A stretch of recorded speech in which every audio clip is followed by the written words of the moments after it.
Hi, this is Sonia from An Enthusiastic Reader. Today I am going to talk about what I've read recently, and I also want to talk about trying to formulate my reading plans to enhance my summer experience. So, growing up when we're kids, we always think of summer as this kind of magical period in our lives when we don't have responsibilities and we can be kids and have fun. And I feel like sometimes we forget about that feeling when we are adults. So I was wondering how to make a good summer. And so I've kind of planned out my summer reading a little bit. And I'm going to talk about the first books I'll read, but I thought during this summer period, I would just do videos when I've read a few books off of my summer list and then just do a summer chat. So not tied to any day of the week or any like standard convention of the way we do booktube videos to talk about our reading. I thought I would just do a summer series. And so this is the first in my summer series, talking about stuff that I read in the spring and then what's going to happen in the summer. And then I have a few recommendations at the end. So to get started, let's just talk about what happened in the month of May.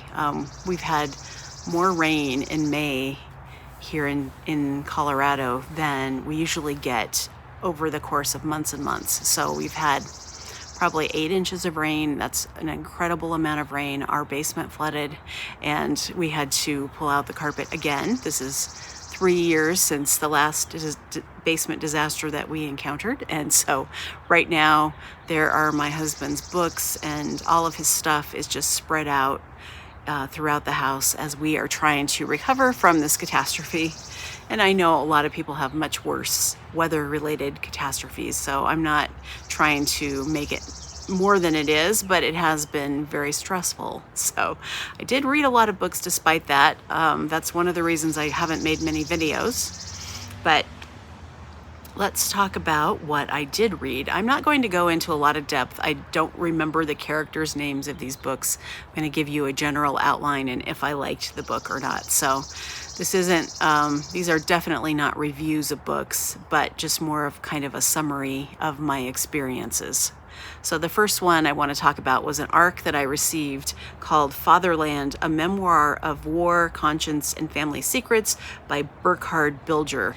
Burkhard Bilger is a writer for The New Yorker, and so he's written for them over the years. But he started to think about his grandfather and his experience during World War II in the Alsace area of France, where it's near the German border. And so there was this little area where over centuries, the control of this particular area, according to this book, was like switched back and forth time and time again between the French and the German people. And so alliances, even within the town where they lived, would be German or French, and they would have to change their language when a new government would take over the town or the area.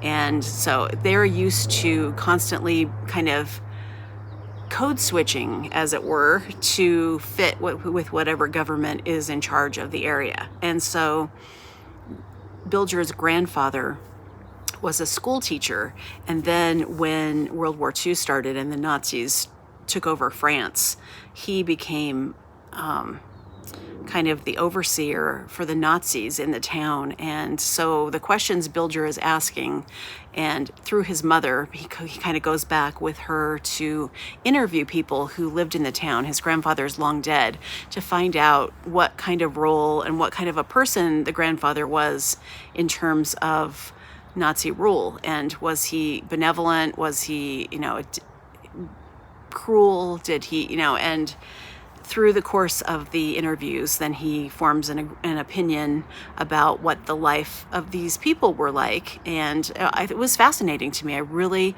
thought it was well written, and I learned a lot about something I didn't know about. And I think it was like a fair assessment. It wasn't glowing and it wasn't damning, but it was like, this is a human being and this was the circumstance he was in, and good and bad things that he did as part of that ruling class of people, and he was punished greatly after the war for his involvement with the Nazis. So it was just very interesting. And if you're interested in World War II history, and like I've been on a war I was going to say a rampage, but I have an interest in the war and in war literature. And so this was fascinating to me. In July, I'm going to be starting a buddy read with Teresa, and we are going to read Life and Fate by Vasily Grossman. So I'm going to get another view of the war from that book, which is a tome. It's going to be a very long book, and I'm really looking forward to getting into that with Teresa. The book that I read for May of the Moderns is Jamaica Inn by Daphne du Maurier. I had never read this before, and it's the story of a woman she's a young woman, her mother dies, and so she goes and she loses the farm. She can't keep it up. She goes to live with her aunt and her aunt's new husband at a place called Jamaica Inn, and there is kind of a mystery involved with it. Her uncle, through marriage, is a tyrant, and he's an alcoholic, and he causes a lot of grief for everyone in his life. And there are other characters that come in and out of the story, and it's highly stressful and highly scary, very gothic. I mean, it's like the most goth of gothic novels you can imagine, and I enjoyed it. I think there were some things in there that didn't age particularly well, and I also really loved Rebecca much more than this, but I'm still glad I read it, and I still would like to read some more novels by du Maurier. I read a contemporary novel called I Have Some Questions for You by Rebecca Makkai, and the premise of this was really great, and I think it turned out to really hold up throughout the course of the novel. But a woman who is a true crime podcaster is invited back to her high school boarding school to teach a new class of students podcasting for like a mini semester, like just a few weeks of a specialized course, and that's kind of how they draw students in. Anyway, so she goes to teach this podcasting course to her students, and it turns out that while she was in high school, I think as a junior, there was a murder of one of the students, and a man who was like the athletic director was convicted of the murder. So one of the students in the podcasting class decides she wants to investigate the murder again, and because there's always been these loose ends and other suspects, and so this is what they do. She decides to do a podcast about this case, and so it opens up. It's kind of a dual timeline because we see the main character in the present going back and then like reliving all the memories of the time that she was there as a student and what happened to her in her life that got her to that point. Uninvolved parents who were kind of a mess, and someone who kind of took care of her and paid for her to go to this boarding school, which she thinks kind of saved her life, but then there were ups and downs. So I thought it really came together well, and I really enjoyed every bit of reading it. I did a reread of a Curtis Sittenfeld novel that I had read 10 years ago called Sisterland. This is about identical twins who are not particularly close, especially as they get into high school and beyond. Like they love each other, but they have a schism in their personalities and in their circumstance in high school. But the one thing they do share in common is that they both are psychic, but they both can predict certain things, and one of them really embraces this as part of her personality and part of her coping mechanism for dealing with, the normal tyrants of high school, and the other sister wants nothing to do with her powers. She tries to suppress them and cut ties with her sister as much as possible. So there's a dual timeline.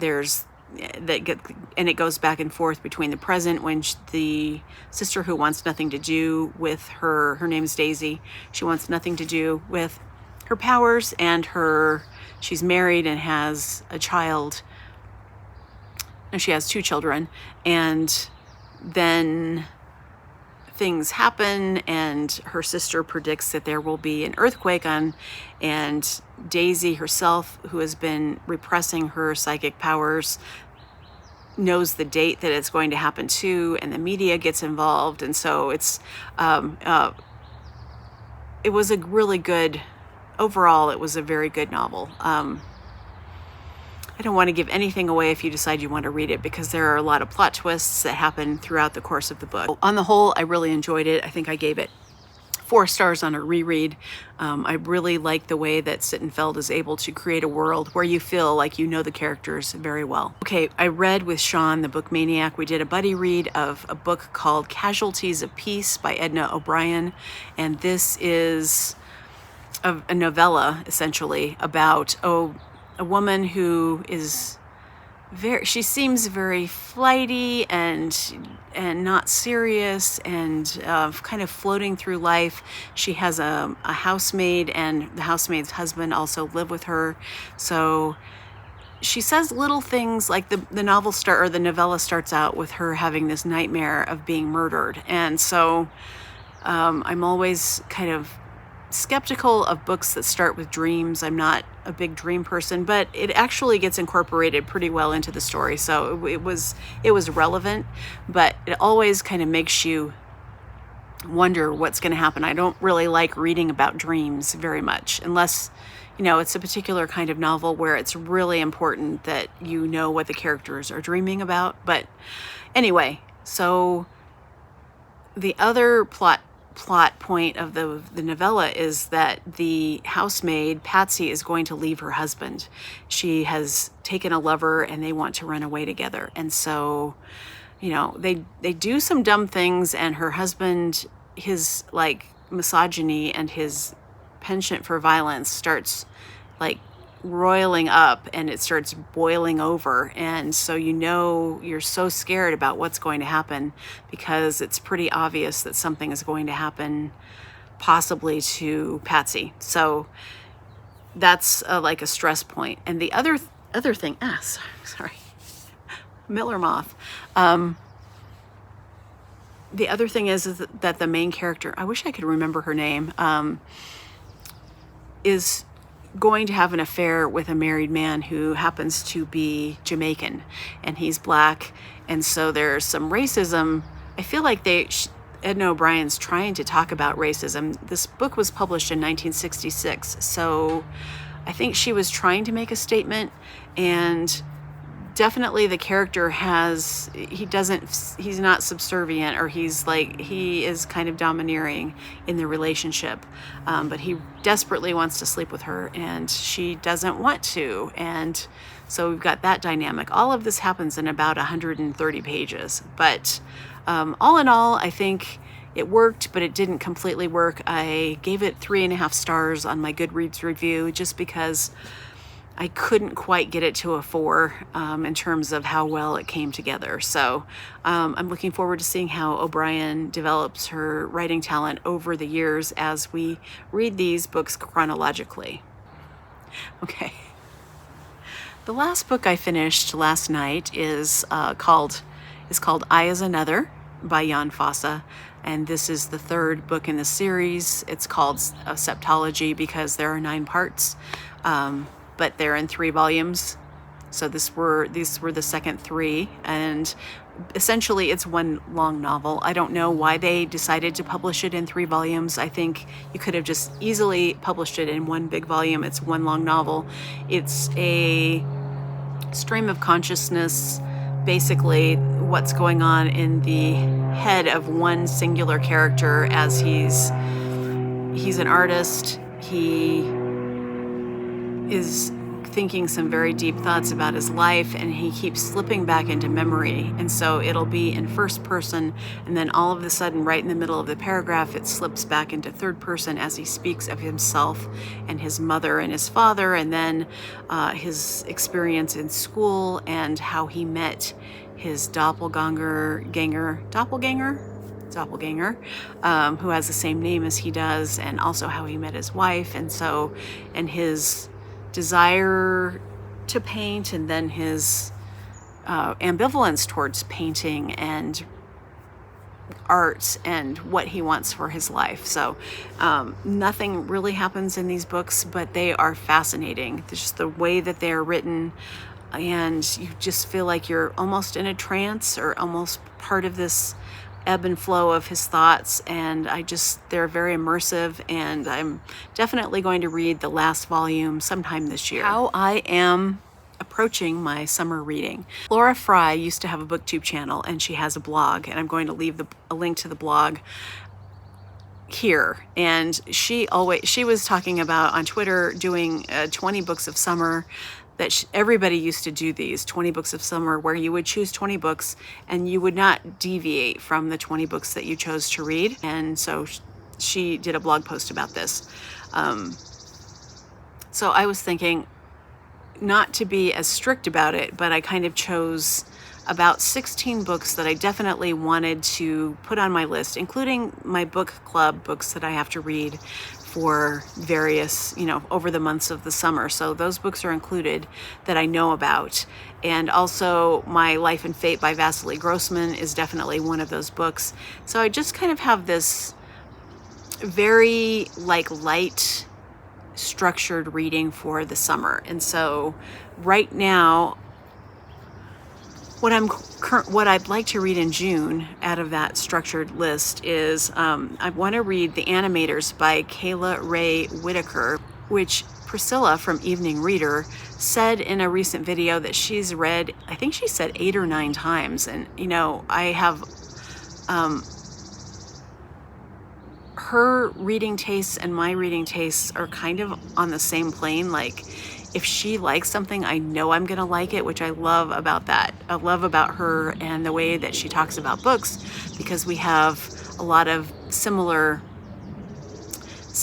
likes and dislikes, I guess I'll say. And so if she said she read a book 8 or 9 times, I kind of feel like I need to read that book, just so at least I can see why she read it that many times. So that's on my list. I'm just gonna start that this week. And also, I am reading a book that I saw Ann Patchett recommend on her TikTok called The News from Spain, 7 Variations on a Love Story by Joan Wickersham. And I had heard about this book somewhere before, and I think it was on my short stories to explore TBR. But then I'd never heard anybody actually talk about it. And the way that Patchett talked about this, I knew I had to read it. So I've read the first 2 stories, and it is phenomenal. It is, they're stories about love and relationships between parents and children and lovers and husbands and so far. But the kind of writing which really lets you feel like you know these characters is very Alice Munro. It's very Elizabeth Strout, I would say. You really, and even Curtis Sittenfeld in her short fiction too, you really feel like you're immediately taken to these relationships, and right in the middle of the relationship, they have a bit of a funny tone, comic tone, but they're serious. And so really enjoying that. Let's see. Okay. One book that I know I will be getting on Tuesday is called Burn It Down, Power, Complicity, and a Call for Change in Hollywood by Maureen Ryan. I have read a lot of her journalism about Me Too stuff in Hollywood and other places. And so she's written a whole book about Me Too situations that we haven't necessarily heard about yet, deeply reported and interviewed all the people involved in some of these things, including one about the toxic experience that people had when they were filming Lost, which I really liked that show. So I'm really curious to find out what happened to the people and what they were experiencing. And I'm just really interested in hearing people's stories about things that are happening in our culture. So I know I want to read that. And then I have The Rotters Club by Jonathan Coe. This is a trilogy of sorts, I think, about a family over decades in England and London, I believe. So I've never read Jonathan Coe, but I've seen a lot of people I like talk about his book, so I want to try one and see what I think. I have Mrs. Palfrey at the Claremont by Elizabeth Taylor. I'm a big fan of Elizabeth Taylor. I've read a couple of her novels, and so I just want to keep kind of going through them as time goes by. And the other book that I want to read is called I Am Homeless If This Is Not My Home, and it's a new release by Laurie Moore that's coming out in July, I believe. So I have an arc of that, and I want to read that. It's very short, so I had kind of a mixed experience reading her last novel. I didn't really love that book. It's called A Gate at the Stairs. I didn't think it was nearly as good as her short fiction, but I'm willing to give this a try and see what happens. And okay, so that's what I'm going to be reading in June, and this has been going on for a long time. I did want to make some recommendations. Mental Health May that was organized by Kim at Middle of the Book March and Marilyn Maya Mendoza. A lot of people read a lot of books that had to do with mental health, and both of them put out very personal and probing videos about their own experiences with mental health issues, and I was moved by both of them, so I will link them below, and you should definitely check them out. I wanted to make a few Pride recommendations if you like memoir. One is Hunger Makes Me a Modern Girl by Carrie Brownstein, and the other one is called Broken Horses by Brandi Carlile. So they are both memoirs about music and also about their lives, and both of them, the audiobooks are fantastic, and especially Brandi Carlile's audiobook. She sings a song at the end of every chapter, and it's kind of just a cappella or maybe just acoustic guitar, but it kind of brings the themes of the chapter together, and it is kind of just fantastic. So if you're looking for some Pride memoir that is a little bit older, they're both books that have come out in probably the last 5 years, check them out. And can you believe it? I think we're at the end of the video. I thank you so much for watching if you got all the way to the end of this. And I want to apologize for all of the airline noises, all the airplane noises. We're kind of in a flight path. Hopefully this all sounded pretty good. I don't know. But the birds I won't apologize for. And anyway, have a great week. I will check in with you after I've read a couple of these books, and we will have another summer chat. Thanks. Bye-bye.